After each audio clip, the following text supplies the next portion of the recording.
যাই হোক, গরু কেনাকাটা হয়েছে?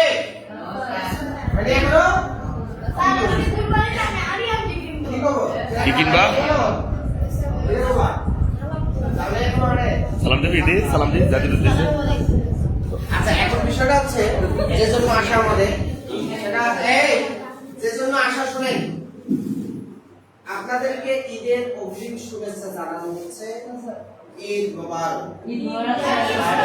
তোমাদের কথাই বোঝা যাচ্ছে এবারে গরু আর খাসিটা ছোট হয়েছে, যার জন্য কথা বেরোচ্ছে না। একটু বড় সড়ো গরুর মতো আওয়াজ করে তাই তবে ঈদ মোবারক।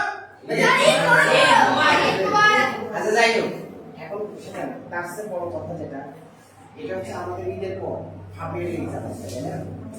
এখন হাফ ইয়ারলি এক্সামের জন্য আমাদের কিন্তু যে হাফ ইয়ারলি সিলেবাসটা আছে, আমরা ঈদের পর আর কোনো নতুন সিলেবাসে আমরা পাঠদান করবো না। ফুললি হাফ ইয়ারলি টেলিভিশন থাকবে প্রতিদিন ক্লাসে। আর এই হাফ ইয়ারলি যে দেখবে যে তোমাদের যে ছুটির পড়াটা দেওয়া আছে, ছুটির পড়াটার পিছনে অনেকগুলো সৃজনশীল আছে, হাতে লেখা আছে, এগুলো থেকে বহু ম্যাথ ইনশাআল্লাহ তোমরা স্কুলে কবে পাবো ইনশাআল্লাহ। এই জন্য এটা প্রচুর ধরনের প্র্যাকটিস করতে হবে, আসবে বাবা, টেনশন নিস না। সেগুলোকে এগুলো কিন্তু অবশ্যই সলভ করতে হবে এই ছুটির মধ্যে, বুঝতে পারছেন?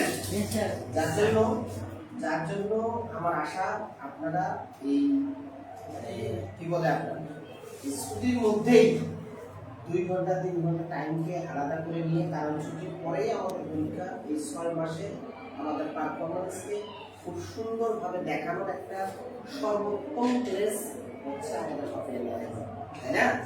এটাতে আমাদের ভালো ফলাফল করতেই হবে ইনশাআল্লাহ, তাই না? যাই হোক, ততক্ষণ সুস্বাস্থ্যতার সাথে তোমাদের ঈদটা সুন্দর আনন্দময় হয়ে উঠুক, আর সেই সাথে তোমাদের হাফ ইয়ারলি পরীক্ষাটার প্রিপারেশনটাও খুব সুন্দর হোক, সেই কামনায় আমরা শেষ করতেছি। ঈদের শুভেচ্ছা আবারও জানাচ্ছি। ঈদ মোবারক। ভালো থাকেন, জোরে ঈদ মোবারক। জোরে জাহাঙ্গীর স্যার